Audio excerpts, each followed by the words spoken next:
Bonjour, je suis Van, je suis économiste du groupe Économie de Sol. Ce que nous allons faire avec ces vidéos, c'est essayer d'expliquer les concepts basiques d'économie qui sont fondamentaux pour comprendre ce qui se joue avec la mise en place de la règle d'or constitutionnelle.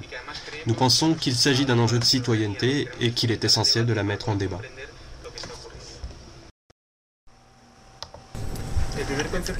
La première chose à clarifier pour mieux comprendre les enjeux de la réforme constitutionnelle, c'est la question du déficit.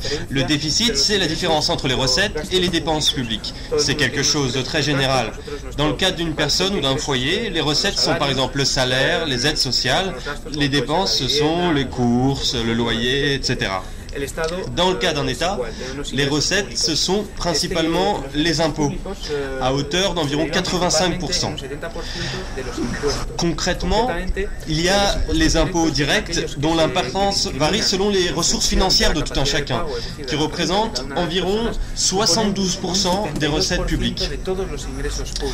C'est très important d'avoir cela à l'esprit, car ce qui s'est passé au cours de ces dernières années, c'est que cette part directe n'a cessé de diminuer à travers des réductions des impôts sur les plus grandes fortunes, sur les sociétés notamment, et cela a eu pour conséquence de réduire l'ensemble des recettes publiques.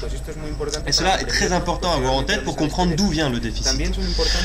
Autre aspect important, les impôts indirects. Les impôts indirects ne varient pas en fonction des ressources financières des contribuables. Nous payons tous de manière relativement équivalente. Que vous soyez millionnaire ou titulaire du RSA, vous paierez toujours le même pourcentage de TVA. Ces impôts représentent 14% des recettes publiques. La tendance qu'on observe, c'est un basculement des impôts directs vers les impôts indirects. Et c'est ce qui s'est passé en 2007 lorsqu'on a réduit l'impôt sur la fortune et autres impôts directs. Et désormais, lorsqu'on envisage des hausses d'impôts, il s'agit d'impôts indirects comme la TVA. Comme on l'a dit, le déficit, c'est la différence entre les recettes et les dépenses publiques. Il est donc important de savoir ce que représentent les dépenses publiques. On dit souvent qu'il y a trop de gaspillage, trop de dépenses inefficaces, etc., etc. Il faut bien voir que 70% des dépenses publiques sont des dépenses dites sociales. Il s'agit de dépenses pour les retraites, pour les services publics, la santé, l'éducation, les allocations sociales. Il faut bien voir que la majeure partie de nos impôts servent à ces dépenses, que certains pointent du doigt en les présentant comme étant du gaspillage ou comme étant inefficaces. Autrement dit, les impôts soutiennent cet état social que certains voudraient voir disparaître. Comme nous l'avons expliqué, le déficit, c'est la différence entre les recettes et les dépenses publiques. Encore une fois, pour mieux comprendre les enjeux de la réforme constitutionnelle, il faut s'intéresser aux différentes dynamiques à l'origine de la baisse ou de la hausse du déficit. Certains sont automatiques. Ils interviennent de manière quasi mécanique, sans intervention des gouvernements. Prenons le cas des recettes. En cas de récession, comme c'est le cas aujourd'hui, le chômage augmente, les gens paient moins d'impôts et ainsi les recettes publiques chutent. Autrement dit, ceci diminue.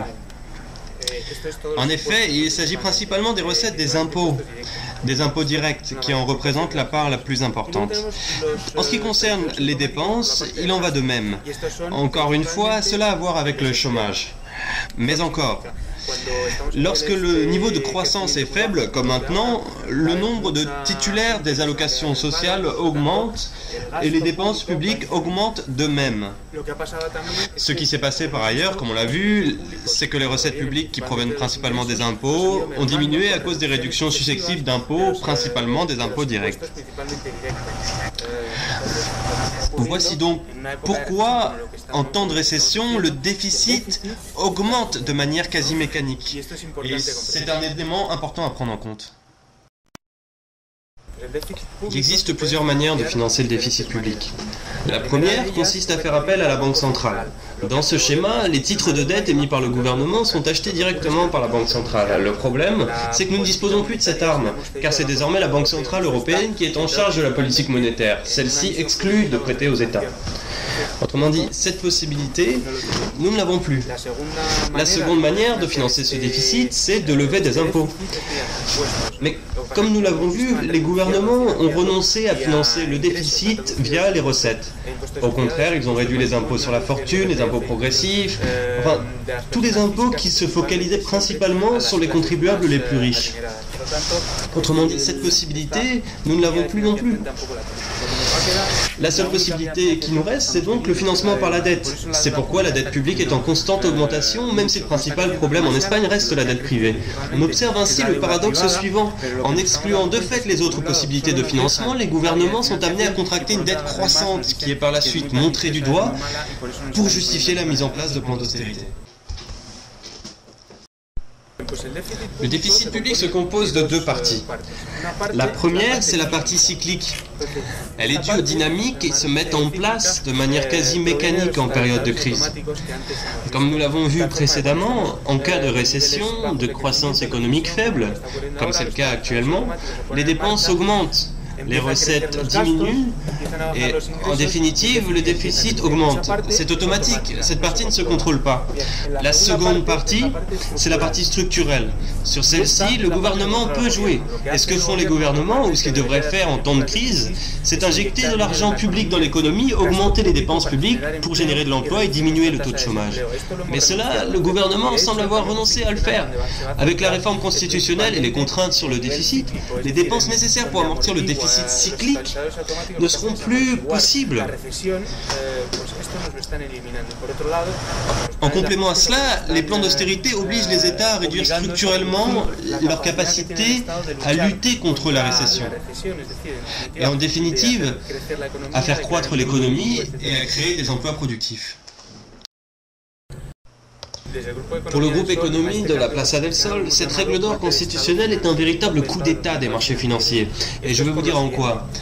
Ce que veulent les marchés financiers, c'est que le niveau de recettes soit juste suffisant pour que les États puissent payer les dettes qu'ils ont contractées.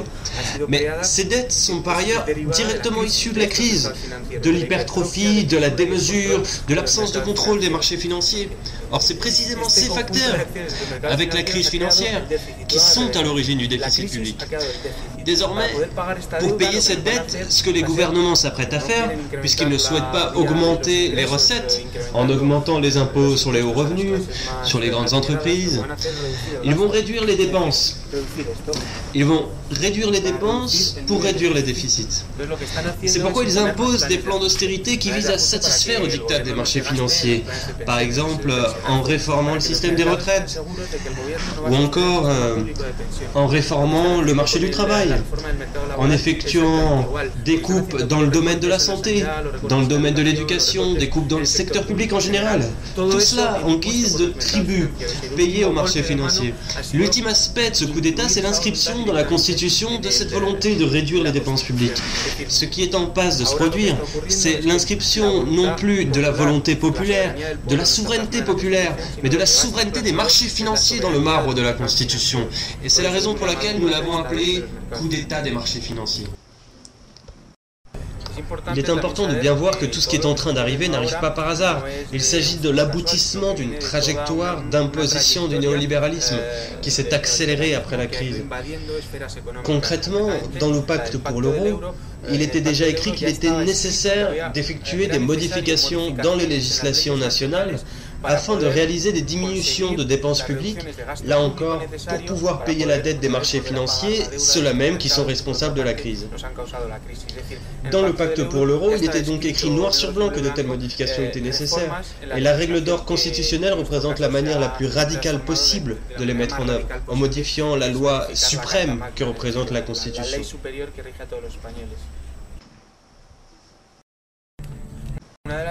La conséquence la plus radicale que nous souhaitons mettre en avant, c'est que cette réforme constitutionnalise une idéologie de manière concrète.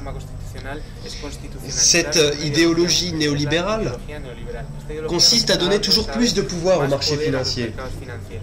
On a vu que cette volonté de modification constitutionnelle résultait moins de la volonté populaire que de celle des marchés financiers. Ce qu'ils sont en train d'introduire, c'est plus de pouvoir pour les marchés financiers et toujours moins pour les citoyens.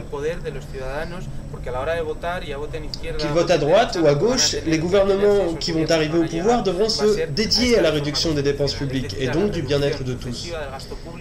L'idéologie qui va dominer l'Espagne sera l'idéologie néolibérale.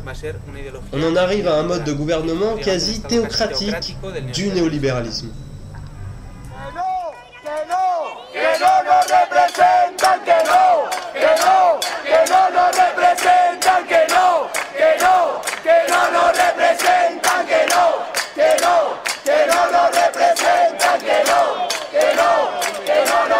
presentan